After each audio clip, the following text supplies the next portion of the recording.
Good morning, all of you. Welcome to the channel.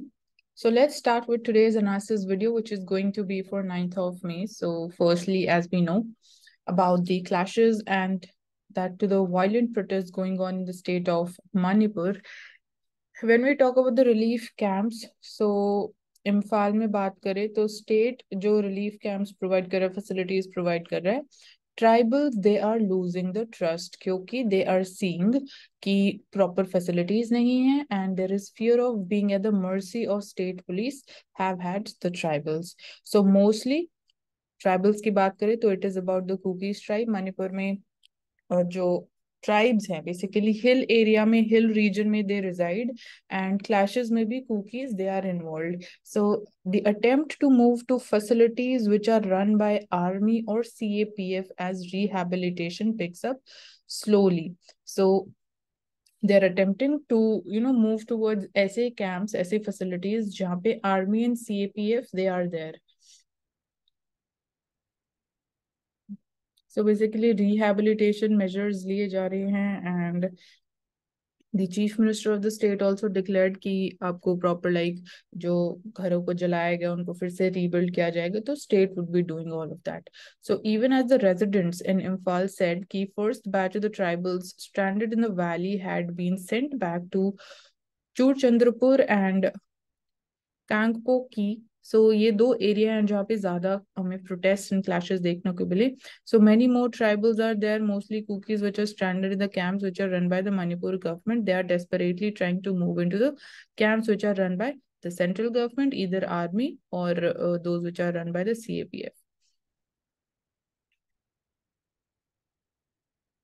And इसके अलावा like बाकी जो इंपॉर्टेंट डिटेल्स है regarding the ethnic composition of the state that is already been taken up.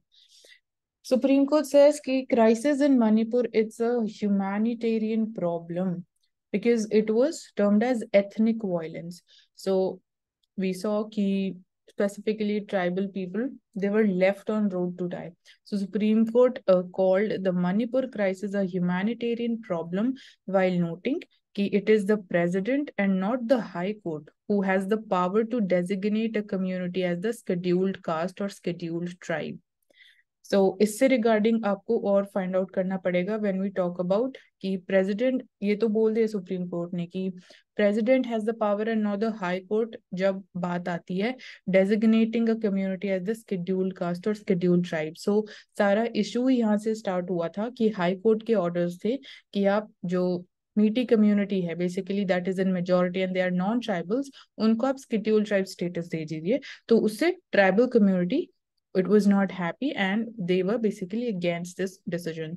So यहाँ पे supreme court ने बोला है कि प्रेसिडेंट के पास पावर है, हाई कोर्ट के पास पावर नहीं है to designate this scheduled tribe and scheduled caste status. All right. So यहाँ पे ये चीज पहले भी आई है न्यूज़पेपर में कि पार्लियामेंट के पास पावर है. So we have made our concern explicit about the need for the protection of the people and property also. So there is a need for restitution and stabilization in the state. So this is a humanitarian problem and we are concerned deeply about the loss of life and property.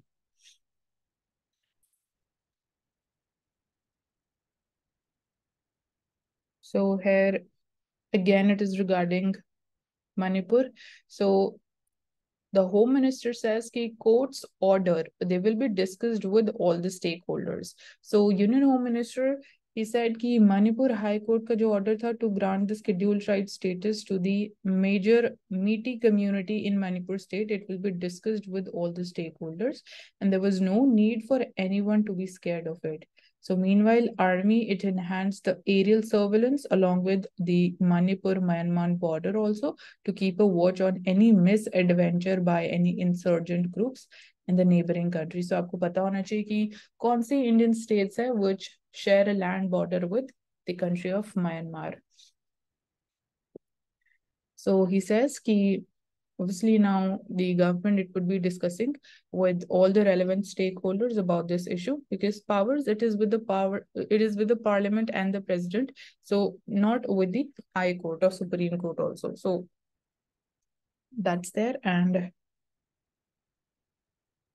So ये सारा issue था, कैसे ये start हुआ, and now how things they are changing and what are the updates. So beware of the global stress spillovers.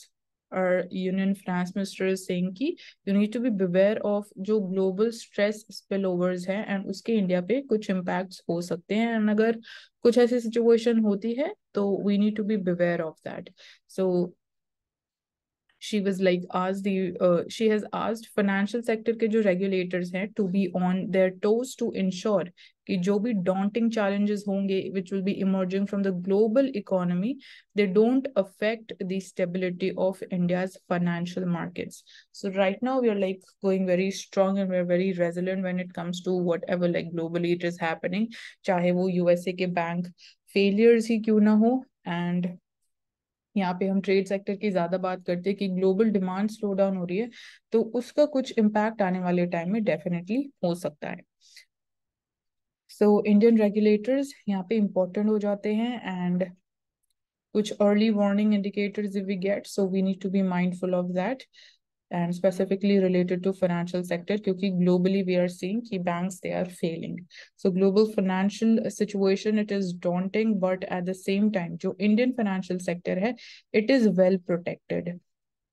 So but of course we have to be cautious and be on our toes. So इसका मतलब ये नहीं है कि we are like rest assured कि आने वाले time में भी इंडिया के ऊपर कोई इम्पैक्ट होगा ही नहीं, no matter what, like globally चाहे कुछ भी हो. तो ऐसा we can't take things for granted. So that's what she is just cautioning the financial sector regulators.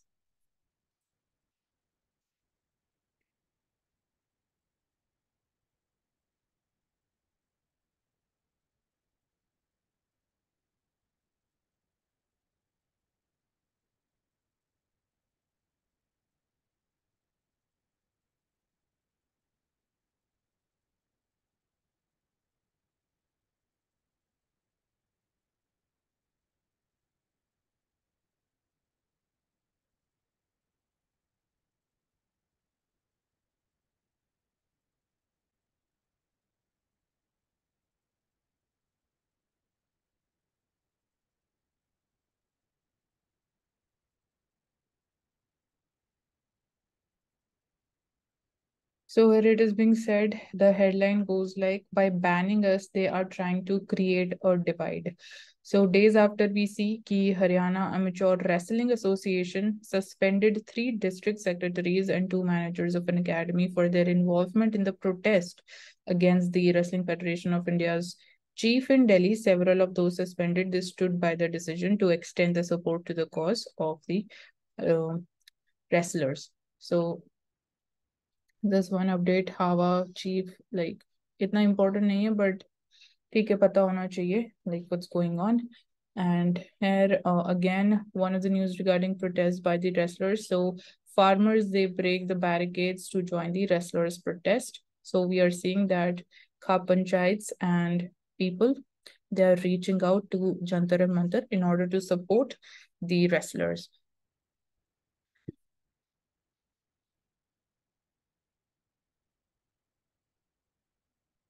Coming to the editorial page, so India की जो चाइना स्ट्रैटेजी है, मतलब चाइना को डील करने के लिए whatever strategy we have that needs to be debated. So the author this article is Shashi Tharoor and Arman Mathur. So here we see कि Chinese they have a knack for making headlines on India's border. Latest move in April saw them renaming 11 places Arunachal Pradesh में, which they consider to be like the South Tibet. So basically they feel कि जो कुछ places जो Indian territory में lie करती है in the state of Arunachal Pradesh, they are a part of China and they term it as South Tibet. All right, and कल हमने properly critically we saw what is China's strategy as far as Afghanistan is concerned and उससे regarding India के क्या concerns है. So this topic was taken up yesterday, and आज हम सिर्फ बात कर रहे हैं कि इंडिया की क्या चाइना स्ट्रेटजी है एंड क्या कुछ चेंजेस इफ रिक्वायर्ड क्या करनी चाहिए. सो That's there. And इससे पहले we are seeing कि कुछ recent incidents जो China ने कुछ decisions लिए हैं regarding Indian territory, renaming the places. So we are going through that. And बाकी जो clashes चल रहे हैं already we know about that. All right, so long held tactic and much provocation that we are seeing. So India responded typically by rejecting the outright the this act of जो भी like 11 places rename की गई by China. So we just rejected that, and it is being written कि ये enough नहीं है, more needs to be done. So this is not enough. So जो renaming exercise की गई of the disputed territories, it has been a long held tactic of the Chinese government, and this is the third batch of renaming. So this is not the first time China has been doing this. This is the third time. So that's with reference to Arunachal Pradesh, and more significantly, it is not the first provocative act of the Chinese provenance in recent months. So basically, China क्या करता है? It provokes India. So ever since the unresolved standoff जो चल रहा है Galwan valley में since June 2020, कोई serious attempt Beijing की तरफ से नहीं हुआ है when it comes to resolution, and let alone a restoration of the status quo ante. So while several instances of further provocation देखे गए हैं, they have occurred from the Chinese side, and another border skirmish December 2022 में Tawang area में देखी गई. It showed कि whatever policy the Ministry of External Affairs it is having, it is masking with its anodai statements, and it is not ensuring deterrence. So basically, China के ऊपर कोई ऐसा major impact नहीं हो रहा है. Whatever policy we have regarding China, we like regarding how to deal with them, whatever is our policy, our approach, but उसकी वजह से चाइना के ऊपर कोई deterrence create नहीं हो रहा है, and China it does whatever it wants as far as Indian territory is concerned. So Ladakh जो लद्दाख में इशू हुआ, ईस्टर्न लद्दाख में बॉर्डर स्कर्मिश देखी, उसके बाद हमने तवांग एरिया में भी देखी, अरुणाचल प्रदेश में भी देखी, रीनेमिंग ऑफ एक्सरसाइज भी की गई, जो प्लेसेस को फिर से रीनेम किया गया. सो इससे पता चल रहा है कि चाइना के ऊपर कोई इम्पैक्ट नहीं हो रहा है, चाइना को कोई फर्क नहीं पड़ता है जो भी इंडिया की पॉलिसी है. So India it has lost access to 26 out of the 65 patrolling points also eastern Ladakh में, according to one of the research papers. And जो हमारी प्ले सेफ अप्रोच है, it has turned areas that were accessible before April 2020. So जो हमारी play safe approach है and कुछ areas जो हमें पहले एक्सेसिबल थे before this Ladakh incidents for patrolling by the Indian army, that has been basically now lost, and जो access है we are like not having access to around 26 of them. So that's there. And यहाँ पे like you can see Gogra Hills is mentioned, so north bank of the Pangong Tso Lake, Kakchung area. So you need to know कि exactly इनकी location क्या है. And definitely it's a matter of national security and of grave concern for us. So our Prime Minister assures that nation has no Indian territory that has been occupied by such surrenders of access to lands traditionally used by Indians. They have become routine. So yet government it refuses to openly call out the Chinese threat. So ये भी हम basically पहले बात कर चुके हैं कि it might like turn out into a war, and उससे regarding we need to be very clear कि क्या हमारी अप्रोच होगी. मतलब क्लैरिटी होना इज वेरी वेरी इंपॉर्टेंट कि अगर ऐसी कोई like militarily if things get escalated, so what can be the consequences, and are we having enough capabilities, enough like equipments with us to deal with that particular kind of situation or not. So ये सारी deliberations obviously बहुत important है. So is India repeating the errors that were made in its pre-1962 engagement with China or not? Because 1962 में we had a war with China in which we lost, and उससे पहले की जो situation थी, are we repeating the same thing, the same mistakes or not is the important question. So India का stand क्या है? So, like, there are arguably several factors that have possibly led to the Indian aversion to denouncing the Chinese. There are many factors behind this. So, firstly, we see that there is growing power differential between the two countries. There is uncertainty about the strategic actions of the major powers like US in case of a military standoff. Then we have the military capability differential between the two countries. India, it is not equipped for a major war with China, जो भी मैंने आपको बोला. And then there is pressure from Indian business interest anxious to safeguard trade area. So businesses obviously they are concerned with trade. So India का जो trade dependence है on China, it has now crossed over $100 billion. So it has increased, we can say. There is lack of consensus within the various ministries also about कि किस तरीके का response होना चाहिए when we talk about Chinese threats. Then we have lack of political will within an increasingly hyper nationalist image conscious BJP. So okay, that's something political in nature.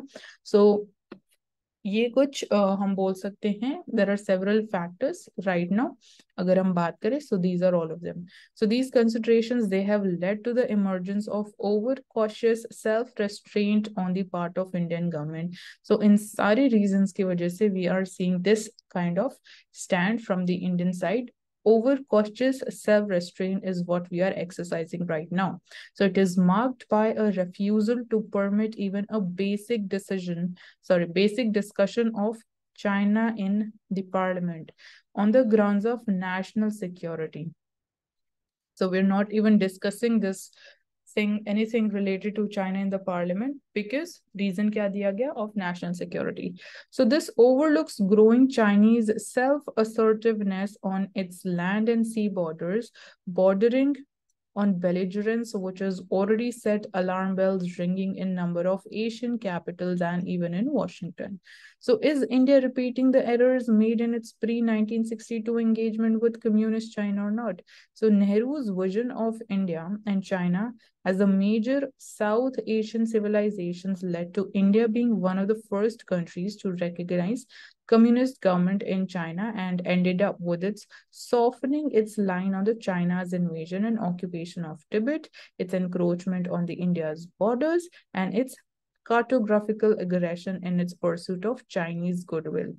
So उस time पे obviously situation बहुत अलग थी. We just became an independent country, and उस particular like time period पे obviously ground situation was completely different compared to what we are today. So that is one of the most important things. पहले का vision अलग था, आज का vision बिल्कुल अलग है.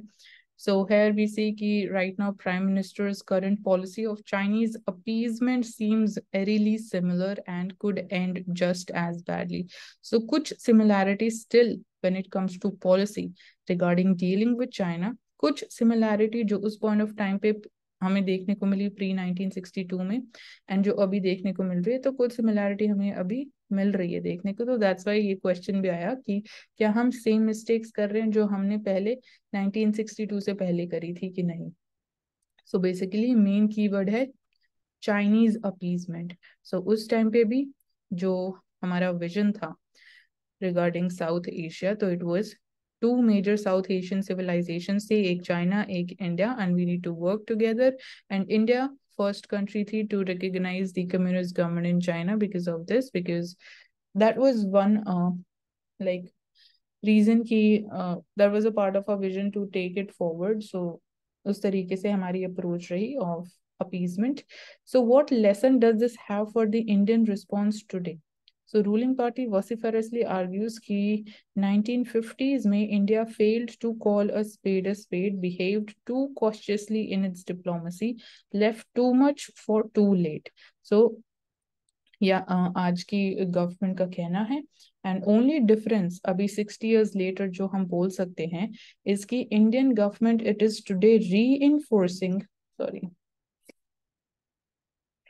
It is reinforcing its border defenses. It is building roads and other infrastructure on the Indian side.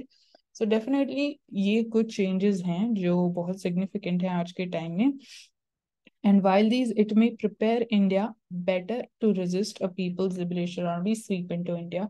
So definitely it will equip up in a much more better manner. So it does nothing to deter Chinese buildup, and it is continuing the salami slicing tactics on the disputed frontier. But अगर हम Chinese side की भी बात करें तो even they are doing the same thing. They are having infrastructure projects, they are building roads and creating infrastructure on the Chinese side also.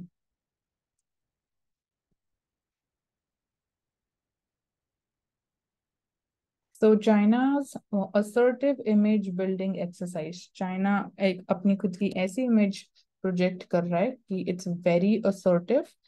So as one party state, China में we see that does not have to worry about public approval की बात करें.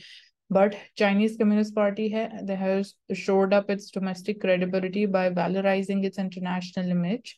ये भी हमने कल बात करी थी. And once anchored in its peaceful rise theory, it is now about showing कि how strengthened it is, what is the like level of determination they have, their economic might की बात करें, unwillingness to compromise on what it sees as its core national interest, so उससे regarding कोई compromise नहीं, and the absence of a tough rhetorical response to Chinese actions in public is usually viewed there as Chinese gain, whereas acrimony in the public unsettles them. So in fact, जो हम China's की public image है, it's a source of its vulnerability, but it has always had a fear of being isolated in the global affairs. So this is why its assertiveness today it is accompanied by the diplomatic overtures in Europe की बात करें, Russia, West Asia, to add an android diplomatic gloss to its uncompromising military determination. So हमने ये topic भी लिया है in detail China and West Asia से regarding how it is going forward. China के क्या interest हो सकते हैं. So all of that has already been taken up yesterday. So India, it was able to capitalize on China's image consciousness to get Masood Azhar blacklisted by the 1267 UN Sanctions Committee after China had blocked India's efforts for more than a decade. So almost 10 years के बाद we were successful. So hence image matters to Beijing and it can be exploited to India's advantage as well. So when we are dealing with Chinese, India must always remember Mark Twain's observation that history does not repeat itself, but it often rhymes. So the period since Galwan 2020 to 2023, it is not same as 1949 to जो 1962 के बीच में period था, but same pattern of appeasement, self-denial is ominously emerging. Pattern same emerge हो रहा है. Definitely situation दोनों time periods में different थी, विजन डिफरेंट था, बट पैटर्न जो हमें देखने को मिल रहा है of appeasement and self denial that is something similar. So India is missing an opportunity to loudly and proudly raise the matters of its own vital interest by not using a strategy that fractures China's image by challenging its publicly on its transgressions. So government must do what Nehru did and take Indian people into confidence also. So it's time for an urgent debate in Parliament on India's China strategy. So that's all as far as this article is concerned. So this is regarding COVID-19. Recently, WHO's announcement, it gives hope, but there is a message of caution as well. Definitely, we can't say कि things like COVID-19 की बात करें तो एक ऐसा point of time आएगा कि हमें like zero COVID cases होंगे, ये तो possible नहीं है, but आने वाले टाइम में हो भी सकता है. बट अभी सिचुएशन ऐसी नहीं है कि लाइक केसेस अगर इतने ज्यादा इंक्रीज नहीं हो रहे हैं, इतना ज्यादा स्प्रेड देखने को नहीं मिल रहा है, तो everything is okay. No, we need to be cautious. So that was a message and this was also taken up yesterday. We had a look at this. So Buddhism India's soft power की बात करें हम, तो that is part of our soft power projection tool. So और यहाँ पे film link की बात करें, so that is also a part of India's soft power. So here we see that there is much significance to India having hosted a 2-day global Buddhist summit that we hosted on 20th of April, which was organized by Ministry of Culture in collaboration with the International Buddhist Confederation. So summit mein we saw there was participation of key figures from the global Buddhist community, including Dalai Lama also. So it was at the summit that Prime Minister, he laid emphasis on the continuing relevance of the Buddha's teachings even in today's world. So that's a very important point. And the summit, it was a significant opportunity for India also to project and connect with the Buddhist population around the world, thereby strengthening our soft power. So Under this backdrop, we are discussing this article regarding India's soft power and the role Buddhism plays in it. So, India के efforts की बात करें, so Indian government, it has been actively investing in the Buddhist diplomacy efforts with a focus on promoting tourism through development of the Buddhist tourist circuit. This is one step. Additionally, we've also, like, a prime minister has made it a point to visit the Buddhist sites during his Southeast Asia and East Asian visits. And by hosting such a high-profile event, Indian government hopes to demonstrate its commitment to preserving and promoting Buddhist culture and heritage, as well as strengthening our ties with the global Buddhist community. So against this backdrop of Russia-Ukraine crisis that we see, Prime Minister said that India has not given Yuddha to the world, but we have given Buddha to the world. So this resonates with his earlier statement of his telling the Russian president also that this is not the era of war. So this is what India stands by. And Delhi's summit जो था, theme था responses to contemporary challenges, philosophy to praxis. So this also highlights कि India की attempts जो हैं to provide an alternative to contested global politics with morality as the guiding principle. So जब हम regional cohesion की बात करें, definitely Buddhist diplomacy का बहुत important role है. Given that nearly 70%, 97% of the global Buddhist population, it is based in Asia. So even Cold War के time पे China also effectively used the Buddhist diplomacy to engage with its neighboring countries, and it continues to employ this approach to gain legitimacy for its Belt and Road Initiative also. So इस case में भी China is using it. So India and China, we are competing to dominate the Buddhist heritage as a tool for soft power. India, it holds an advantage due to the faith's origin. So definitely Buddhism, it originated from India. So वहाँ पे थोड़ा हमारे पास added advantage आ जाता है. However, despite being home to a number of key Buddhist sites हैं India में, like बोध गया की बात करें, सारनाथ, कुशीनगर, so आपको पता होना चाहिए कि why they are important, क्या relevance है, and we know कि उसके बाद भी despite having these important Buddhist sites in India, India has struggled to attract Buddhist tourists who tend to favor sites in Thailand and Cambodia. So, वहाँ पे ज़्यादा we are seeing Buddhist tourism, but India में we are struggling to attract more of Buddhist tourists. So what is the guiding principle and China factor kya hai? So India's efforts to position itself as a great power committed to cooperation rather than coercion are rooted in its deep historical and cultural ties to the region. So current government's guiding principle, foreign policy say it is regarding Panchamrit principles that includes Sanskrit evam Sabhyata, which means cultural and civilizational links. So these are highlighted even during these the Delhi summit which was held. So we saw a diverse group of 171 foreign delegates who visited the summit. So we lay emphasis on cultural and civilizational ties. India seeks to promote greater understanding and cooperation between nations to demonstrate a unique role it can play in shaping the region's future. So we recognize कि Buddhism की क्या importance है as a means of conducting public diplomacy and has utilized it to its advantage also.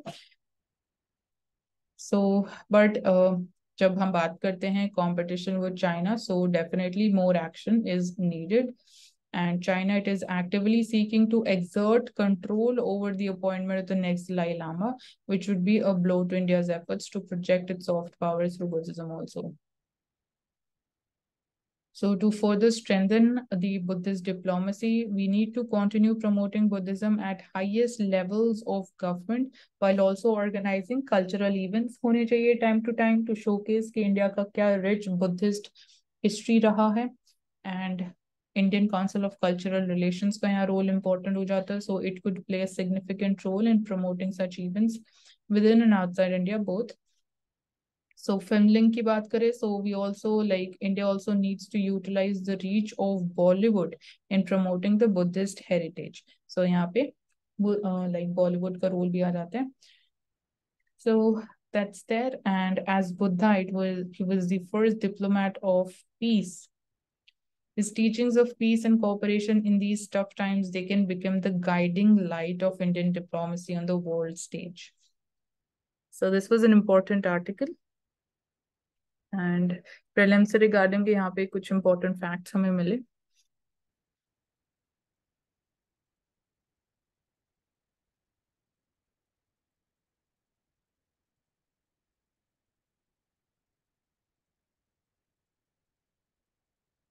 So here we see कि when we talk about the news in numbers, so जो हमारे coal imports हैं, they have increased in the previous financial year. So आपको पता होना चाहिए export and imports coal जो major I guess major commodities हैं उनके बारे में तो at least we need to be aware about that. So coal का जो import था that has increased in the previous financial year. So it increased by 30%. And so we remain heavily dependent on imports of coking coal also. So coking coal, steel industry maybe, it is used as a raw material.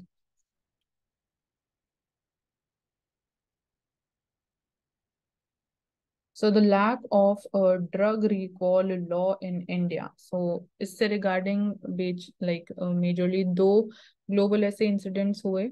एक तो cough syrup से related था and एक आई drop से related जो हमने USA को supply करी. And उससे रिगार्डिंग दिस बिकम्स इम्पोर्टेंट कि हमें और जो बाकी डिटेल्स हैं वो पता होना इम्पोर्टेंट है. सो उससे regarding this is one of them कि इंडिया में we are not having a law regarding drug recall. So what happens when सब स्टैंडर्ड ड्रग्स हैं which are indiscriminately distributed in the market. क्या होता है, there has been discussions on implementing drug recall law in country also.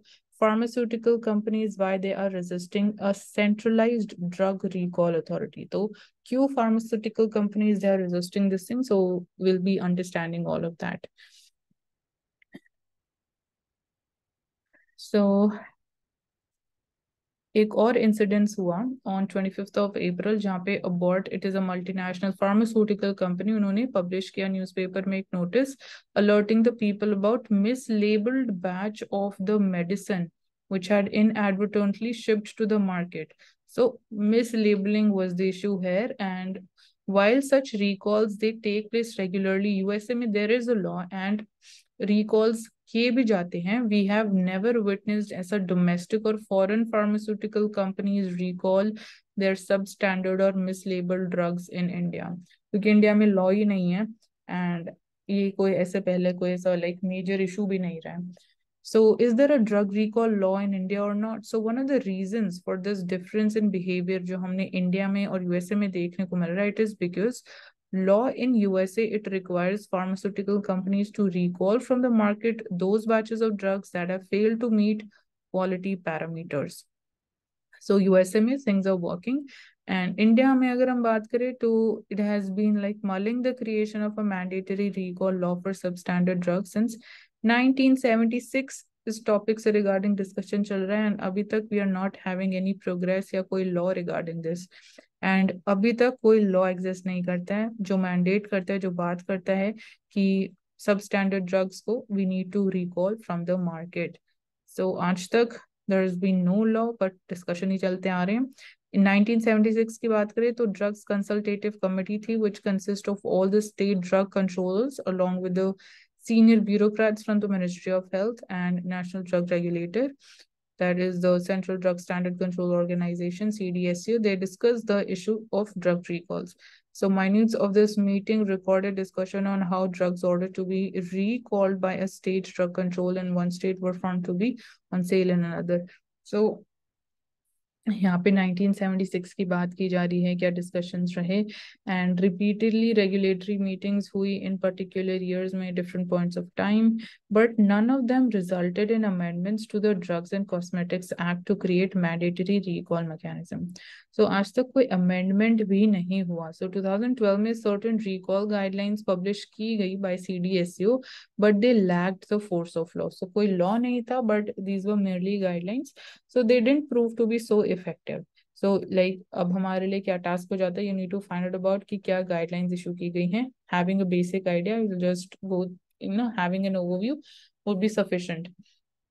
So India में क्यों नहीं है अभी तक ऐसा कोई recall law? So three possible answers हैं to this question. First is कि drug regulation section है जो Union Health Ministry का. It is not up to the task of tackling the complex drug regulatory issues due to the combination of factors like apathy हो गया, lack of expertise हो गया, greater interest in enabling the growth of pharmaceutical industry पे उनका ज़्यादा focus रहा है. Second possible factor हो सकता है कि जो इंडिया का highly fragmented regulatory structure है, with each state having its own drug regulator, उसकी वजह से भी it might be possible कि we are not able to coordinate. But despite fragmentation हो या drugs manufactured in one state, they can seamlessly cross the borders to be sold in all the states around the country also. So to create an effective recall mechanism, responsibility of recalling the drugs, it has to be centralized. But अभी हर state का अलग regulator है, हर like अलग तरीके से they are working. So that's another challenge. So if like we are having India a single market for the drugs, it follows that it should have one regulator also. So abhi states mein they are having their own regulators. So centralized authority, centralized regulation is more important, and that would be much more effective and efficient also.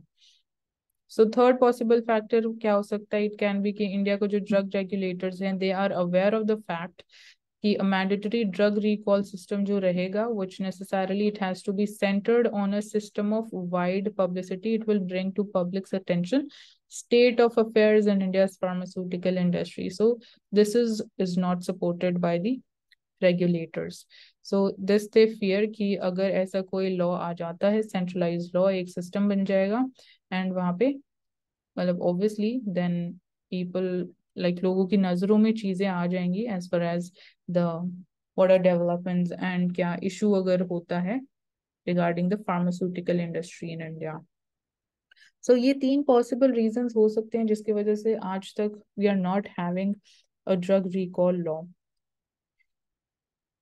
So क्या होता है जब जो substandard drugs हैं they are not recalled.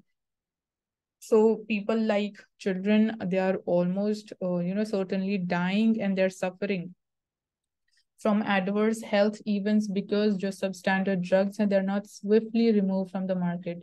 So their supply continues, their like availability in the market continues. So obviously, uski wajah se we have to see such unfortunate death incidents of children and their sufferings. So even every month, dozens of drugs, they fail random testing in the government laboratories also. So ideally, these drugs, they will be necessarily recalled transparent manner with the people being informed of the failures. So if this were to, actually happen in India, the people, they would be flooded with the alerts on almost daily basis, which then would increase the pressure on the drug regulators also to institute extensive reforms. So agar bureaucracy ki intention ki baat kare, it is to avoid accountability. It might prefer to keep quiet and let the substandard drugs, even those with dangerous consequences for the consumers, to circulate in the market. So that's one thing. And this has been like their modus operandi also for decades until recently, jab drug failures humne dekhne ko mile overseas mein, that brought the attention to this issue, yet nothing it has changed on the ground. So jaise maine start kiya tha, why this topic is in news. So again, यहाँ पे it is ending with that. So that is all the important details, and आप एक बार guidelines के बारे में और search कर लोगे जो issue की गई थी 2012 में. That becomes important. So जब हम बात करते हैं misleading food ads की, तो उससे regarding अभी क्या regulations हैं? So what are the stipulations under Food Safety and Standards Authority Advertising and Claims Regulations Act of 2018? So let's understand this topic as well. So here we see 32 fresh cases of food business operators making misleading claims and advertisements. They were made on April 29th, and the Advertisement Monitoring Committee at the Food Safety and Standards Authority of India, they have flagged such 32 fresh cases. So as per the regulator, count of such offenses, it has shot up to 170 in the previous 6 months. So that's why this issue becomes important. So kya regulations hain? Let's understand them. So there are varied regulations to combat the misleading advertisements and claims. Like, for example, we talk, so Food Safety and Standards Authority of India, it uses the Food Safety and Standards Advertising and Claims Regulations 2018. So इसमें specifically deals with the food and the related products, while the Central Consumer Protection Authority जो है, उनकी regulation, it covers goods, products and the services. So this is one important distinction that we need to know. Further, if we talk about, so we see कि जो program and advertising codes हैं, which are prescribed under the Cable Television Network Rules of 1994, they stipulate कि advertisements जो हैं, they must not imply that products they have some special or miraculous or supernatural property या quality which is difficult of being proved. So ये claim नहीं किया जाना चाहिए in the advertisements. Further, जो advertisements रहेंगे and claims रहेंगे, they need to be truthful, unambiguous होने चाहिए, meaningful होने चाहिए and not misleading. And ऐसे होने चाहिए जो consumers को help करे to comprehend the information that is provided to them through advertisements.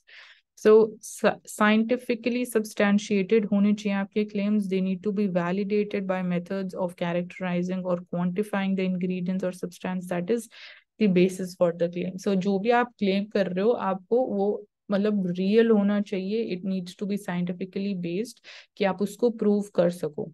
So product claim suggestions, मतलब जो कुछ ऐसे products हैं which claims कि there is be prevention, elevation रहेगा, treatment or cure of a disease, disorder or particular psychological condition, that is completely prohibited unless specifically permitted under the regulations of the FSS Act of 2006. So कब आप एक product को categorize कर सकते हो as natural and fresh? So it can be referred to as natural if it is a single food derived from a recognized natural source and it has nothing added to it. तो तब आप उसको बोल सकते हो कि it is natural, क्योंकि अगर आप उसमें और कुछ ऐड नहीं करोगे and एक single source रहेगा which is going to be a natural source, so then it becomes natural and it should only have been processed to render it suitable for human consumption also. So packaging की बात करें तो that too must be done sans chemicals and preservatives. So composite foods which are essentially mixture रहते हैं plant and processed constituents के, they cannot call themselves as natural. Instead they can say made from natural ingredients हैं. So processed, yeah, basically composite foods की हम बात कर रहे हैं. So they can't be categorized as natural but they are made from natural ingredients, ये आप बोल सकते हो. Then हम बात करते हैं fresh food की. So it can be used for the products which are not processed in any manner other than washing, peeling, chilling, trimming, cutting or irradiation by ionizing the radiation not exceeding 1 kGy or basically any other processing such as like it remains safe for the consumption.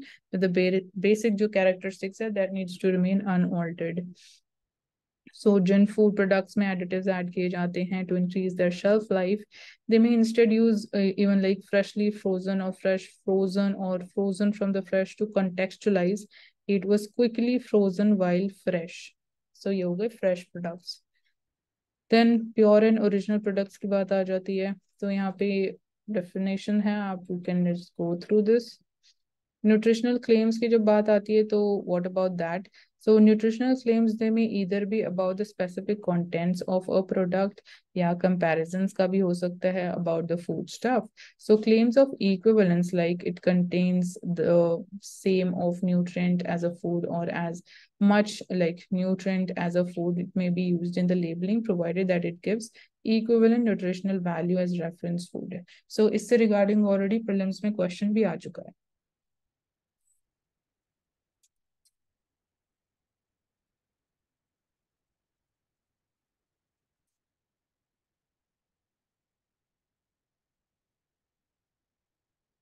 So in the new quad meet with new quad की हम बात कर रहे हैं जो like पहले वाला quad है, we're not talking about that. New quad जब हम बोल रहे हैं तो it comprises of USA.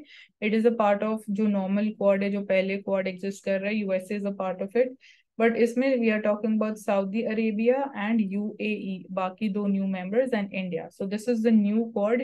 So here Ajit Doval also he discusses infrastructure plans in the Gulf region. So normal जो हम quad की बात करते हैं तो इसमें India, US, Australia and Japan they are the member, and new quad में India, US, Saudi Arabia and UAE they are the members. So main discussion raha regarding the infrastructure plans in the Gulf region. So geography of this area, it is obviously that is very very important for us. तो उसके बारे में आप बीच में refer कर सकते हो to the atlas and the maps.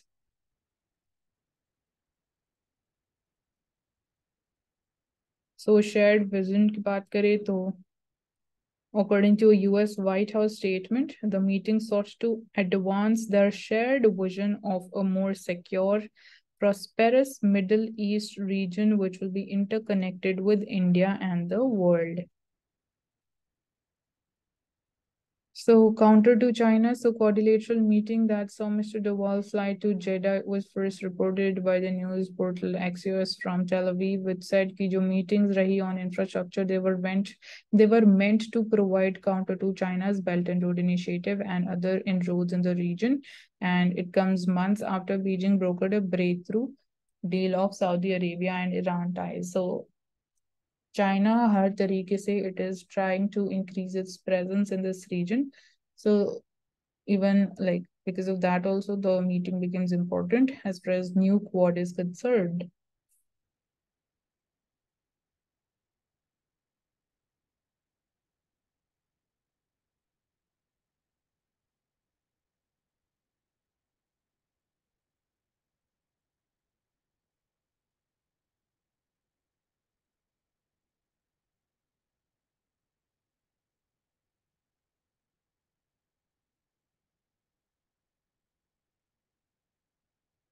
So unseasonal rains तो देखने को मिल रही है. We are seeing unseasonal snowfall also. Now it has become a normal life in the Kashmir Valley. So it's all because of the climate change, how you can see weather pattern, erratic weather patterns they are being witnessed. So definitely horticulture sector में जो valley में किया जाता है practice उस पे भी negative impact हुआ है. And even to that matter, अगर हम northern India में बात करें तो जो उस पॉइंट ऑफ टाइम पे जो कल्टीवेशन थी वीट कल्टीवेशन उसको भी नेगेटिव इम्पैक्ट हमें देखने को मिला या बोला जा रहा था बट इतना ज्यादा इम्पैक्ट हुआ नहीं. सो जो एग्रीकल्चरल पैटर्न्स हैं या कल्टीवेशन पैटर्न्स हैं वो भी अब चेंज हो जाएंगे बिकॉज ऑफ अनसीजनल रेन और स्नोफॉल. तो इससे रिगार्डिंग ऑब्वियसली हमने बात करी है as far as the state of Punjab Haryana are concern regarding the wheat cultivation या जो वाटर इंटेंसिव क्रॉप्स हैं उनके लिए better option of BT cotton हो सकता है. तो ये हमने प्रॉपर लाइक डिटेल में बात करी थी few days back. So low pressure area it is forming over Bay of Bengal as per IMD. So यहाँ पे हम साइक्लोन की बात कर रहे हैं तो आपको पता होना चाहिए कौन सी प्री कंडीशंस इंपॉर्टेंट है for cyclone formation. One of them definitely is low pressure area development. So there is like cyclone Mocha would be its name if it occurs. So it is yet to be formally named. So it's likely to range along the Andaman and Nicobar Islands and head towards north, like towards Bangladesh and Myanmar. And यहाँ पे then different categories हैं. ये आपको पता होना चाहिए क्या like speed है and फिर आप कैसे categorize करते हो cyclone को. So expectations यही है कि it will grow into a very severe cyclonic storm. So 5-step classification रहती है cyclones की. 5 categories of cyclones हैं. So relatively weakest जो रहता है it is classified as a cyclonic storm. Normally उसको हम cyclonic storm बोलते हैं जो सबसे weakest रहता है in terms of its intensity. Then यहाँ पे आपको स्पीड भी मेंशन की गई है. जो स्ट्रॉन्गेस्ट है that is super cyclone storm जिसकी स्पीड है more than 222 kilometre per hour. So super cyclone सबसे स्ट्रॉन्गेस्ट होता है. सिवियर साइक्लोन होता है that is between 89 to 117 kilometre per hour. It is just one step above जो सबसे वीकेस्ट फॉर्म ऑफ साइक्लोन रहता है. Alright. So These are different categories. And then यहाँ पे obviously disaster management भी एक important topic बन जाता है. So उससे regarding भी we need to know कि क्या क्या different steps लिए जा सकते हैं. And अगर कोई ऐसी case study specifically we talk about state of Odisha, so that is going to the best case study regarding containing या dealing with any disaster related to cyclones is concerned.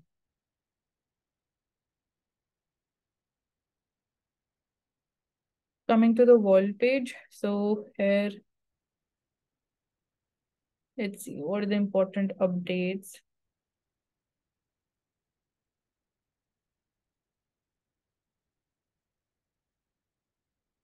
So Russia-Ukraine war, everyday basis पे we are getting the updates and we are not seeing कि things are settling down. So Xi Jinping is going to host the first meet with all Central Asia leaders. So Central Asia की बात करें, West Asia की बात करें, China हर possible way में अपनी presence, अपना role increase करने की कोशिश कर रहा है. So it is going to host this first meet with all Central Asia leaders. And to this matter, even India क्या कर रहा है? So that is also important. So the summit in the historic city of Xi'an on the ancient Silk Road, it is the first of its kind since the establishment of formal relations 31 years ago following the fall of the Soviet Union. So जो countries participate करेंगे, it would be leaders from Kazakhstan, Kyrgyzstan, Tajikistan, Turkmenistan, and Uzbekistan. They are expected to attend this China and Central Asia Summit.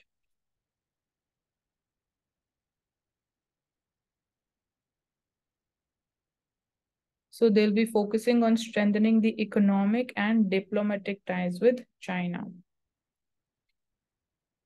So China ने investments भी किए हैं of billions of dollars to tap जो भी natural gas reserves हैं in Central Asia. So regarding that, China has already done investments. Then rail links connecting China to Europe to crisscross the region. They are also key to the success of Mr. Xi's $1 trillion global infrastructure project, Belt and Road Initiative के perspective से भी Central Asia important है China के लिए. And then exploitation of natural resources, जो natural minerals वहाँ मिलते हैं. From that perspective also, China का interest इस region में increase होता हुआ हमें दिखाई दे रहा है.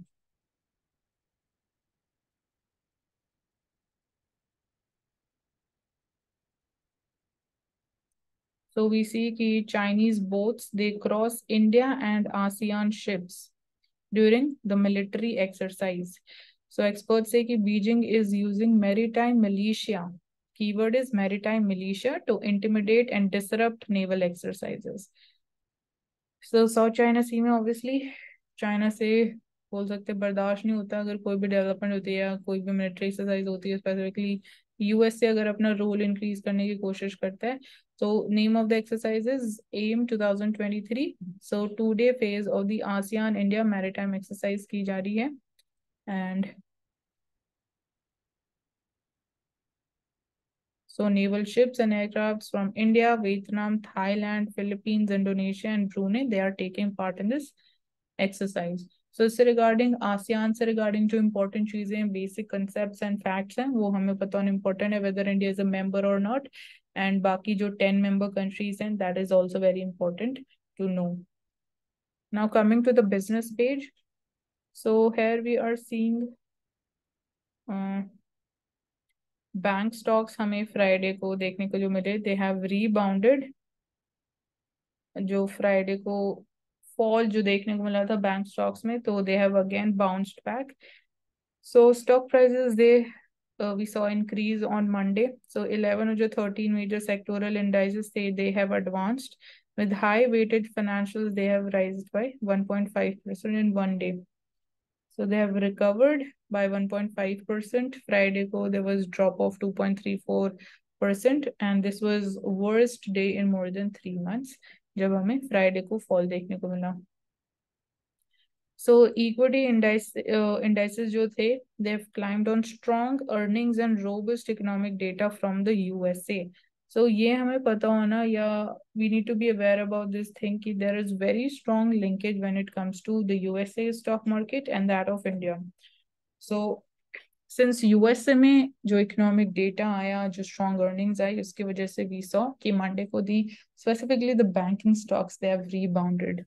So IndusInd Bank it rose almost 5%, and then Marico surged by 7.5%, and then 197 Communication, which is Paytm, it climbed 5%.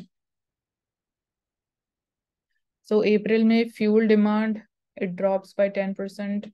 So again, not a good signal as far as the economic activity and businesses is concerned. Coal imports they rose by 30% previous financial year में, this we've already seen, and coking coal की हमने बात करी थी, तो we remain net importer of that. So it's a key raw material which is used in steel making. मैं already आपको बता चुकी हूँ in the beginning. So जो persistently high demand है for steam coal in India, coupled with the weakening of the seaborne prices, it led to increased volumes during March.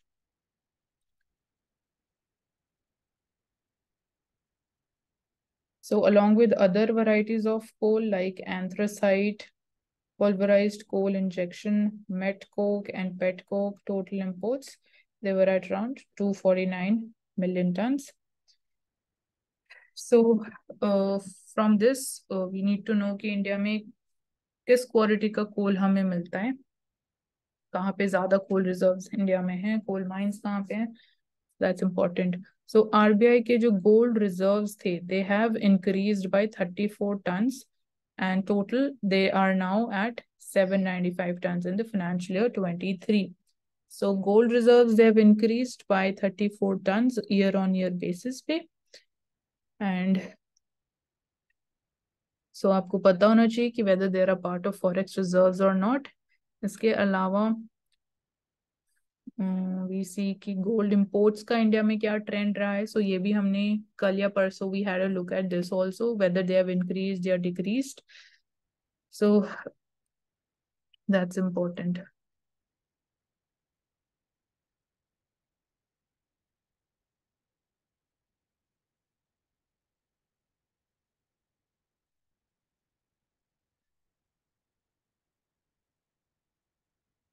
So now coming to the Mint newspaper. So यहाँ पे we are talking about the gas prices hike and what it now means for the homes and the firms. So gas prices में जो अभी recently formula भी change किया गया है, कुछ amendments किए गए हैं, तो we have already discussed that. कौन सी committee related to gas pricing है, ये सारी चीजें already पहले discuss की जा चुकी हैं, and they are very very important specifically for prelims. So here it is talking about कि since अभी gas prices they have been revised and they have been hiked, तो उसका क्या possible impact हो सकता है. एंड अगेन यहाँ पे हम बात करेंगे जो चेंजेस भी किए गए हैं, they would be also mentioned. So where does India source the gas from, हम कहाँ से we are importing the gas. So we import almost around 55% of the national जो नेचुरल गैस रिक्वायरमेंट्स हैं. सो कौन सी कंट्री से we are importing, that is important. So Qatar, UAE, US, Russia and Australia, these are the top suppliers for the LNG gas to India. Qatar, UAE, US, Russia and Australia 55% जो हमारी requirement है वो हम import कर रहे हैं. सो जो हमारा डोमेस्टिक गैस प्रोडक्शन है हम उसको भी इंक्रीज करने की कोशिश कर रहे हैं. एंड इसके अलावा जो 83% जो लोकल LNG है it is coming from state run ONGC and oil company from the nomination regime. So and remaining जो है that is from the private or joint venture companies. So nomination blocks they were allocated to the state-run exploration companies before 1999, before the current auction process it began for allocating the oil and the gas blocks. So nomination blocks वाला process था इससे पहले, and right now we are having this auction process. So domestic prices increase क्यों किए गए हैं, ये important question है. So increase in the price of domestic it has come on the back of क्योंकि क्रूड ऑयल प्राइसेस इंक्रीज हुए हैं. अब क्रूड ऑयल प्राइस इंक्रीज हुए तो नेचुरल गैस प्राइस इंक्रीज क्यों हुए हैं, क्योंकि अभी जो चेंज किया गया है द फॉर्मूला उसकी वजह से, because they have been linked to the crude oil prices. So under the new pricing norms जो हमने adopt किया है, price of domestic natural gas, it has been hiked to it has been linked to crude oil prices. So it is calculated at 10% of the monthly average of Indian crude basket. So 10% is the linkage, and अगर like accordingly crude oil में जैसे price में उनके changes होगा तो accordingly natural gas prices भी change होंगे. So average price of Indian crude basket, it rose to $83 from $78.5 per barrel in March. And crude oil prices हमें पता है ओपेक का डिसीजन आया था, including Russia was a part of it, कि जो क्रूड आउटपुट है उसको कम करने का डिसीजन लिया गया था. तो उसकी वजह से ऑब्वियसली सप्लाई कम होगा, सप्लाई लिमिटेड है, तो prices would naturally go up. So consumers पे क्या impact होगा उस this decision? So the move, it is unlikely to affect consumers directly, as gas from जो nomination fields है, it has been kept unchanged at the ceiling price of $6.5. So इतना ज़्यादा consumers पे impact इसलिए नहीं होगा क्योंकि जो हमें gas nomination field से मिलती है they have been kept unchanged. So this ensure कि prices stable रहने वाले हैं for consumers. So जो gas nomination field से it is primarily used for the piped natural gas जो households को supply की जाती है for cooking purposes, and even for CNG also जो vehicles में use की जाती है. So जो हमने अभी ये देखा formula change वाली चीज, वो ज्यादा LNG की हमने बात करी जो basically हम import कर रहे हैं. सो इंडस्ट्रीज पे भी इसका क्या इम्पैक्ट रहेगा? सो स्टील की बात करें, petrochemicals, fertilizers and power, they may be impacted by this increase in the prices. So businesses पे, इंडस्ट्रीज पे, उनके ऊपर डायरेक्ट इम्पैक्ट हमें ज्यादा देखने को मिलेगा. सो अगर हम बात करें इंडस्ट्रियल कंजम्पशन की, वो उसका एक स्मॉल शेयर है of the domestic gas consumption basket. So increase in the prices would have a limited impact on their input cost. Impact होगा, but it would be again limited in nature. So CNG, it makes for the major share of domestic gas consumption. यहाँ पे भी CNG का ज़्यादा share है. So steel and petrochemicals, they are among the non-priority sectors for supply of domestic gas, which means कि they would be supplied with gas only after जो priority sectors की requirements है वो पहले fulfill की जाएंगी, उसके बाद steel and petrochemicals it comes into the picture.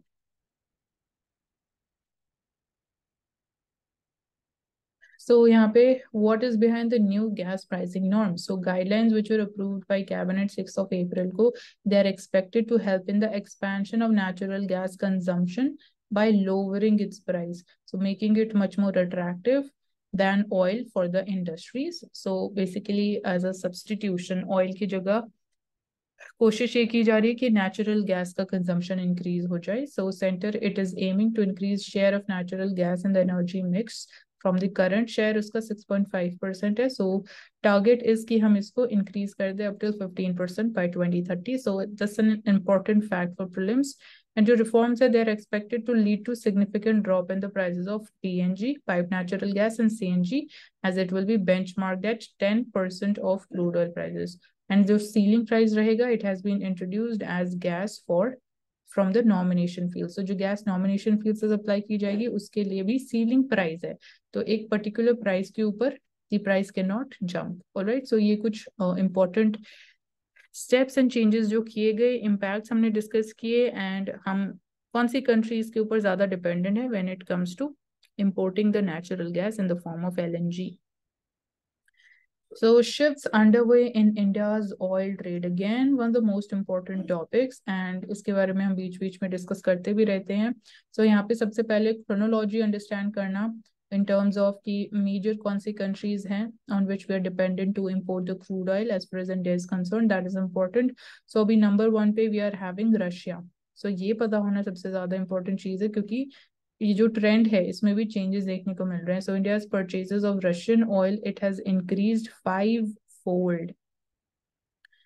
सो पहले अगर हम बात करें रशिया की शेयर की तो it was like somewhere around only 1%, and आज के टाइम में the share it has spiked to 27%, which is very huge, and short time period में हमें इतना ज्यादा ग्रोथ देखने को मिला है. सो उसके पीछे भी अलग रीजंस है, यूक्रेन वॉर रहा है, एंड जो रशिया के ऊपर प्राइस सैंक्शंस भी लगाए गए हैं फॉर द क्रूड ऑयल. तो दे आर द रीजंस जिसकी वजह से हमें ये पैटर्न या ये चेंजेस देखने को मिले हैं। तो शेयर की अगर आप बात करें तो you can see here this bottom में जो कलर दिखा रहा है दिस इज रशिया से हम कितना इंपोर्ट कर रहे हैं। उसके बाद we are having Iraq, then we have Saudi Arabia, उसके बाद we have UAE, then Kuwait, US and then other countries.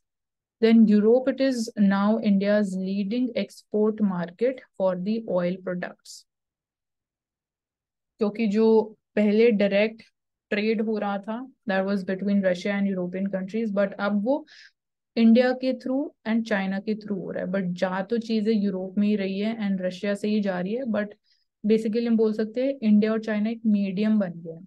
So that is the only change which is happening.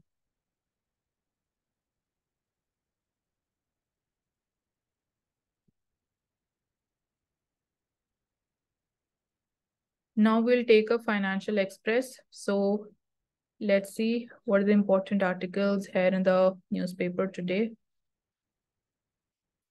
So DGCA ने order दिया है to Go First Airlines to halt the ticket sales. So DGCA is the Director General of Civil Aviation. They are the regulator. So regulator to airline, they said, reply to the notice in 15 days. So they have filed for bankruptcy. Also, career they seeks early order on resolution fee, survival battle of Go First. So around we can say कि liabilities की बात करें तो it totals around ₹11,000 crores. So insolvency notice SpiceJet को भी दिया गया है. So National Company Law Tribunal on Monday issued a notice to SpiceJet on a petition filed by the aircraft lessor Air Castle for commencement of the insolvency proceedings against the airline. So NCLT it has set up, it is like set May 17 as the next date of hearing. And इससे regarding हमने आइडेरा, आइडेरा बहुत important element है जब हम बात करते हैं जो एयरक्राफ्ट लीज पे लिए गए हैं एंड जो उनको लीज पे देता है, बेसिकली जो उनके एक्चुअल ओनर्स हैं एयरक्राफ्ट्स के, तो वो उनको वापस कैसे like they can get them exported back to their country from India, उसका पूरा प्रोसेस आइडेरा कन्वेंशन की हमने बात करी थी, सीटीसी कन्वेंशन। सो ये बहुत इंपॉर्टेंट डिटेल्स हैं।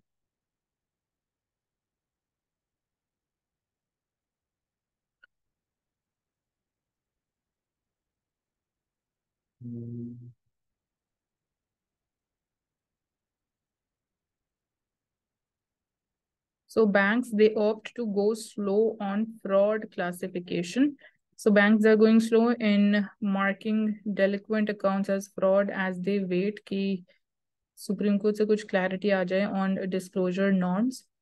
And this comes after country's biggest lender, which is SBI. It moved the Apex Court seeking clarification. The Apex Court 27th March of order on fraud account classification.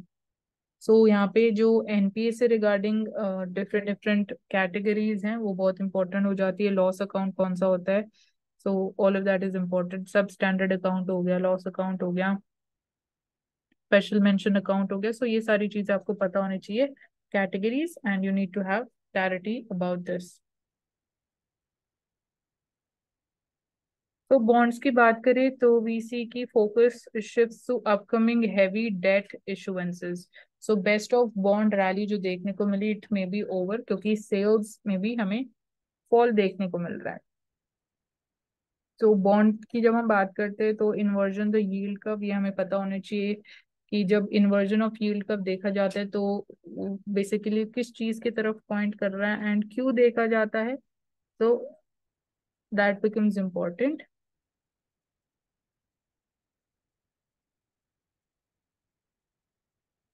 So NITI Aayog is looking at various models जब हम बात करते हैं low cost health cover likely for 100 million more family. So health insurance की हम बात कर रहे हैं। So middle income household जो हैं उनको सबसे ज्यादा बेनिफिट होने वाला है। We are trying to expand the reach penetration of health insurance policies. So NITI Aayog is understood to have sought the data on various health insurance schemes being run by different ministries. So the scheme, it may be extended to another 100 million or more families at the nominal fee on the models of flagship life and accident insurance schemes of the government. So right now, जो प्रधानमंत्री जन आरोग्य योजना है, it is offering rupees 5 lakh a year, free health cover to 107 million poor households.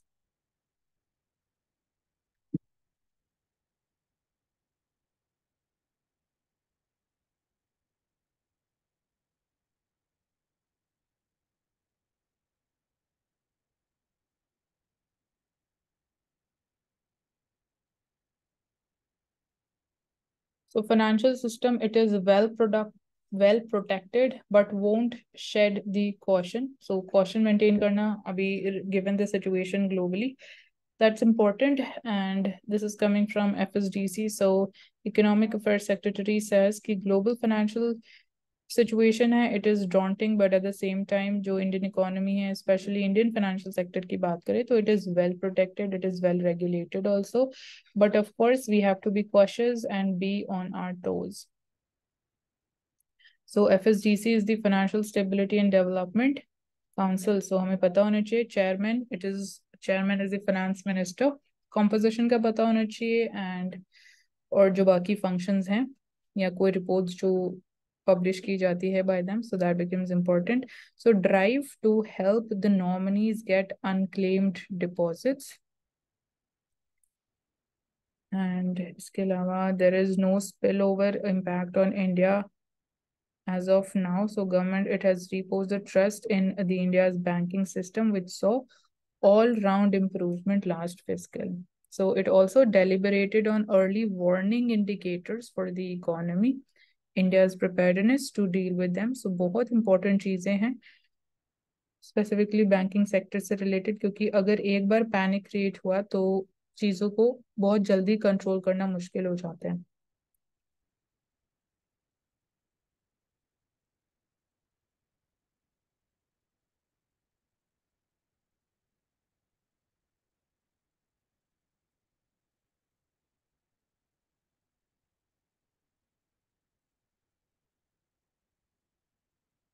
Coming to Indian Express, so here let's see what else remains.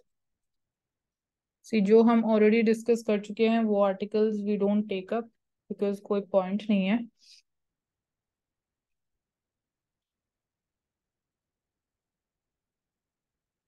So we'll directly move on to the editorial page.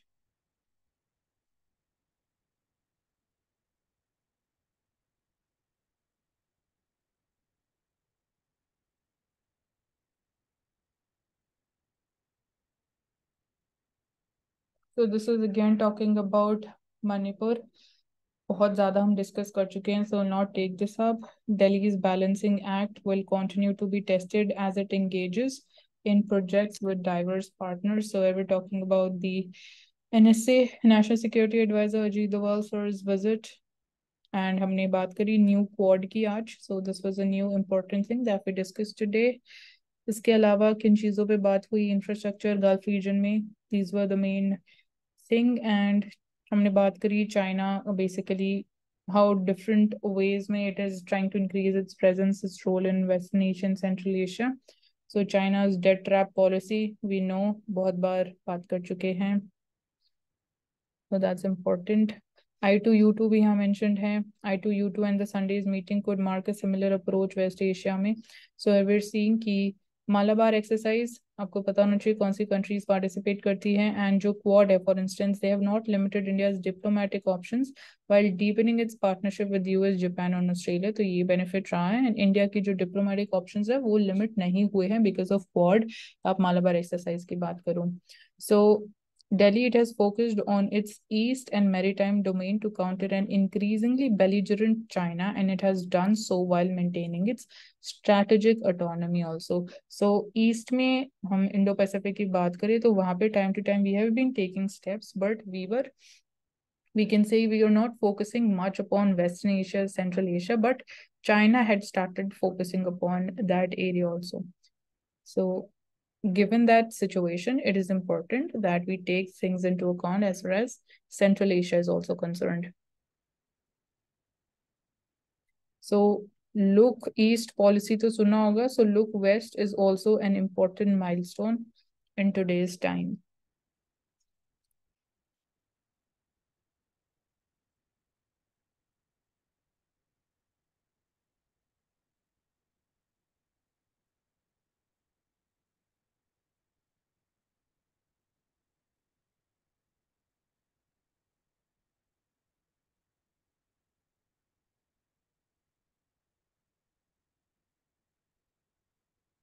So China calls for new fields of relations with Pakistan's military. So military cooperation, it is going to be key part of their bilateral ties as far as China and Pakistan is concerned. So obviously India ke liye it's a concern, cause of concern, because China, Pakistan, its access to the Arabian Sea, it's key in the event of the maritime blockade in the Strait of Malacca.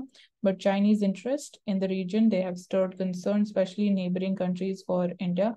Because China, it opened its first overseas military base in Djibouti on northwestern fringe of Indian Ocean 2017. So this is obviously we know about this, we are aware about it regarding China's military and naval presence in different countries having their bases.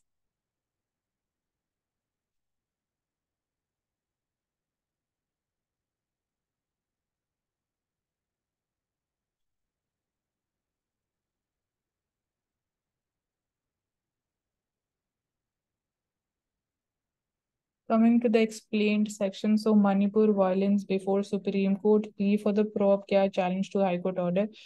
We've discussed this a lot, बहुत detail में discuss कर चुके, तो I will skip that, and अगर आप लोगों ने नहीं किया इतना डिटेल में अभी तक, you can just have a look at this article, otherwise I am skipping this. Then again, political economy of Karnataka not so important for us. उसके अलावा बस हम यहाँ पे बात करेंगे कि थोड़ा बहुत बात कर लेंगे size of the economy, GDP, in it is the market value of the goods and services which are produced in the state akin to the GDP जो national level पे measure की जाती है. तो higher the GSDP, bigger is the economy of a state. So table 1 here, it is providing GSDP data of the 2 financial years from RBI's handbook of statistics, and we see कि Karnataka, Andhra Pradesh followed closely by Telangana, they grew the most. So Karnataka and Andhra Pradesh सबसे highest we can say GSDP record की गई है, and nearby them Telangana की भी record की गई. So Karnataka, it had become the second largest economy among these states, just behind Tamil Nadu. So Tamil Nadu number 1 पे, followed by Karnataka. So real income की बात करें, real income per capita, rate of inflation भी mention किया गया. So जो economic parameters हैं, they are mentioned. So just going through in like having the basic idea कि रैंक कहाँ है, where does the state of Karnataka lies, because elections they are up, we are having upcoming elections in the state of Karnataka. So इसको मतलब just having an overlook is not going to be a bad idea. So real income per capita की बात करें तो what often determines prosperity, जब हम बात करते हैं रियल इनकम ज्यादा इंपॉर्टेंट है rather than नॉमिनल इनकम, क्योंकि नॉमिनल इनकम में इन्फ्लेशन का इम्पैक्ट भी देखा जाता है. तो इन्फ्लेशन की वजह से यू कांट से कि अगर आपकी इनकम इंक्रीज हो रही है तो ऑब्वियसली रियल टर्म्स में वो डिक्लाइन है. तो रियल इनकम आप कैसे कैलकुलेट करते हो, that is nominal income minus inflation. All right, so that is the basic concept. So per capita terms में Karnataka, it is well on top of this group of states. So in terms of growth in per capita income between financial year 2018 and 22, it is behind only Andhra Pradesh and Telangana. So number 1 पे Andhra Pradesh है, followed by Telangana, then we have Karnataka. सो उत्तर प्रदेश में real पर capita income contract हुई है, grow नहीं, contract हुई है, fall हो रही है. रेट ऑफ इन्फ्लेशन की बात करें तो वी सी की लास्ट 5 years में रेट ऑफ इन्फ्लेशन कर्नाटका में it was like we can say it was between 3% to 5.8%. And corresponding अगर हम ऑल इंडिया लेवल की रेट ऑफ इन्फ्लेशन की बात करें तो it was between 3.4% till 6.2%. So इतना ज्यादा नहीं बोल सकते कि इन्फ्लेशन, रेट ऑफ इन्फ्लेशन में ज्यादा डिस्क्रिपेंसी देखने को मिल रही है. सिमिलर लाइंस पे था जो नेशनल लेवल पे रेट ऑफ इन्फ्लेशन हमें देखने को मिला, तो ये नहीं बोल सकते कि वहां पे इन्फ्लेशन कम था. Talking about unemployment rate, so unemployment rate की जब हम बात करते हैं तो लेबर डिस्ट्रेस की अगर हम समझने की कोशिश करें and when we try to link it with unemployment rate, तो इतना ज़्यादा अच्छा इंडिकेटर हम इसको नहीं मानते हैं इन अ कंट्री लाइक इंडिया क्योंकि जो अनएम्प्लॉयमेंट रेट है, it is only telling about कि कितने लोग ऐसे हैं जो वर्क नहीं कर रहे, they're not getting a job while they are looking for it, but normal circumstances में this measure it is good enough. So India में number of people who are seeking a job itself it keeps falling. जो जितने लोग they are searching for basically work and they are like willing to work, वो number ही खुद fall हो रहा है, उसके बाद आप अनएम्प्लॉयमेंट रेट की बात करते हैं. सो ऐसा जो अनएम्प्लॉयमेंट रेट है often it under reports labour stress because it fails to capture कितने ऐसे लोग हैं who got discouraged and they stop looking for work. So ये चीज अनएम्प्लॉयमेंट रेट में नहीं काउंट की जाती है, तो इसलिए वी कैन नॉट से कि it is a good indicator और वी से कि इट्स अ पुअर इंडिकेटर जब हम लेबर डिस्ट्रेस की बात करते हैं. So that's there. And employment rate की बात करें तो simply put employment rate it is कितने लोग हैं which are employed in a state as a percentage of the total working age population above 15 years of age. So Karnataka में अगर हम बात करें working age population of around 527 lakh and उसमें से 242.5 lakh they had jobs, so they had the work and employment rate stood at 46%.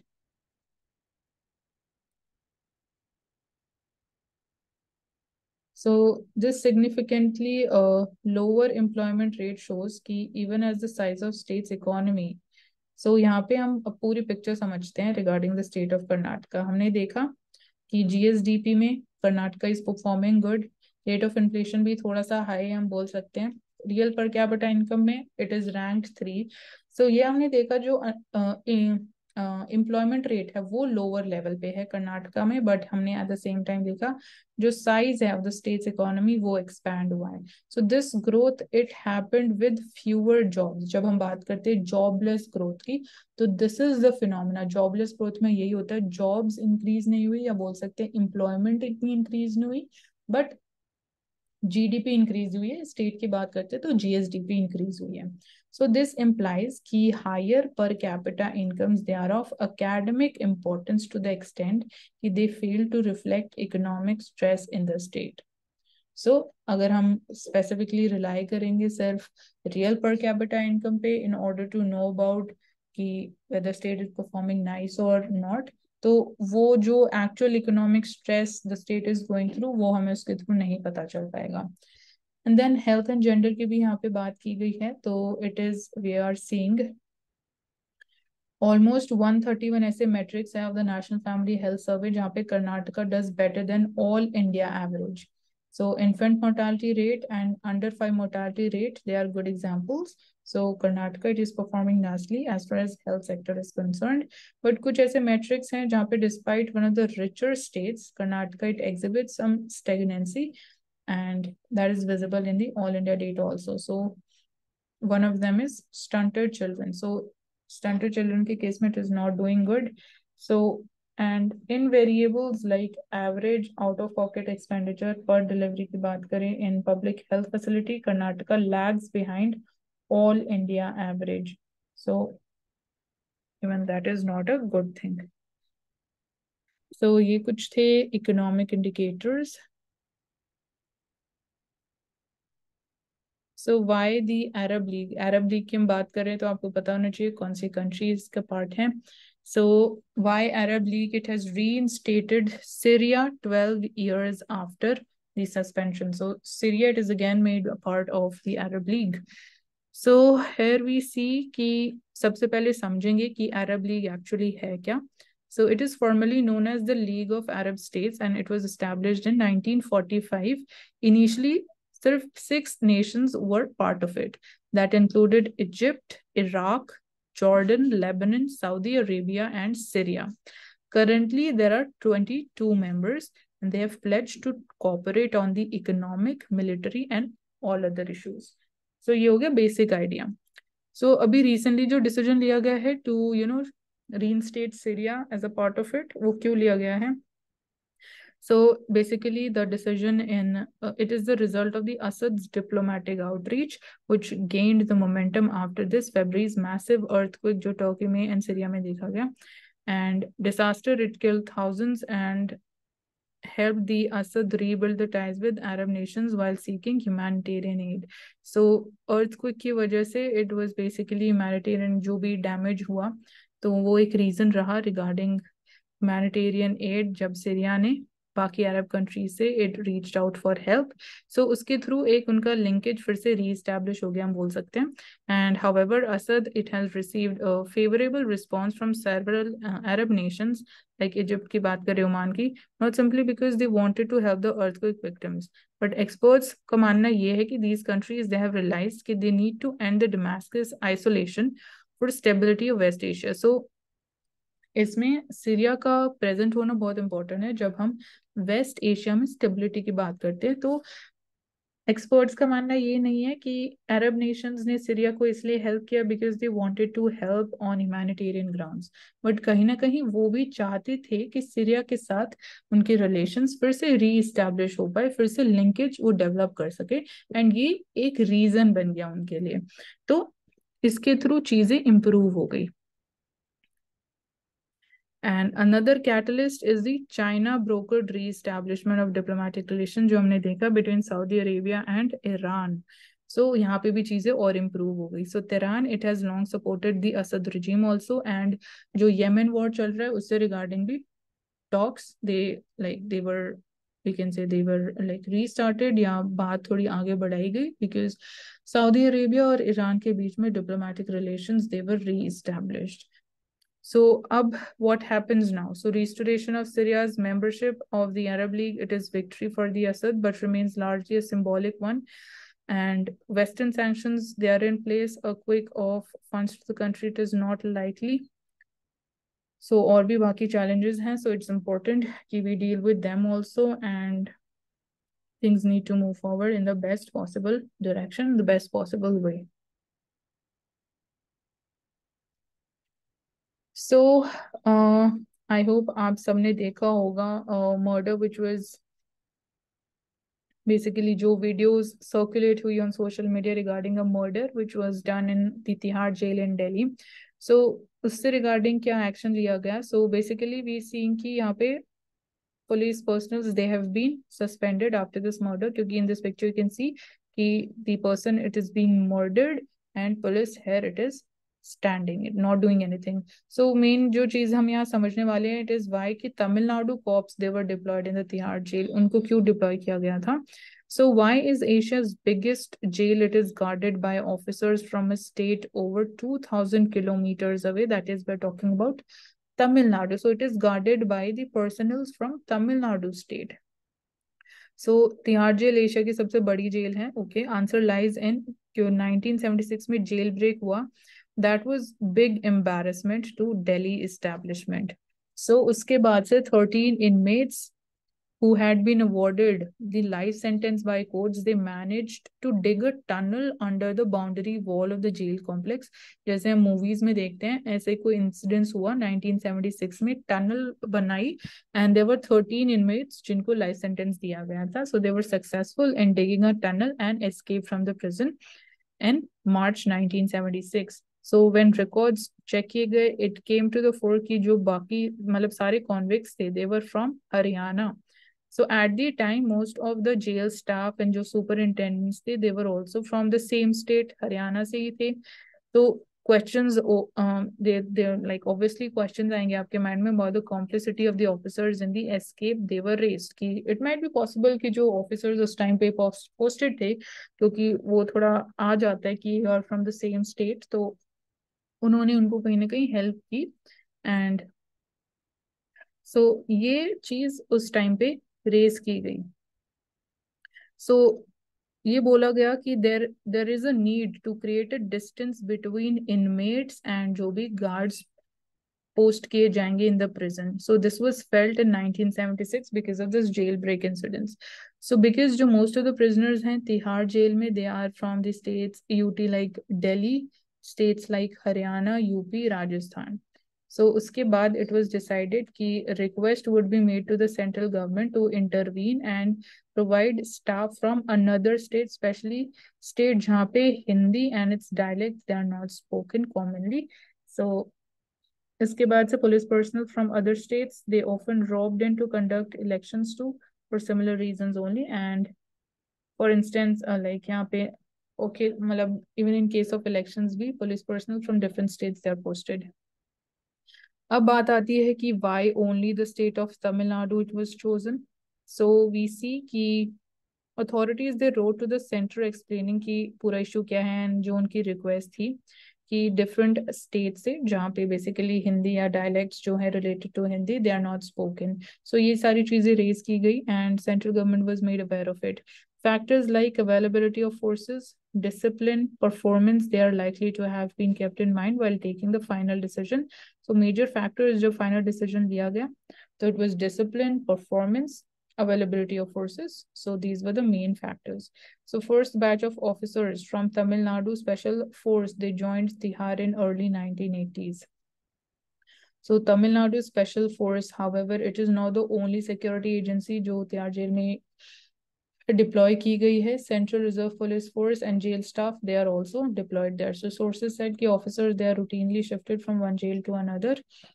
And many like recent years में questions of collusion have still been raised at Tihar. So cases of corruption की बात करें, violence they have emerged, like murder of a gangster Prince Tewatia in April. Bribery allegations की बात करें in case of conman Sukesh Chandrasekhar. तो ये सारे issues हैं, ये सारे चेंजेस किए गए. सो ठीक है, हमें पता होना चाहिए इन चीज़ों के बारे में भी. And that's all for today. Thank you so much for joining us, and do subscribe to the channel, hit the like button for this video if you've understood the things nicely, and if you're following us every single day. Thank you so much, and meet you tomorrow.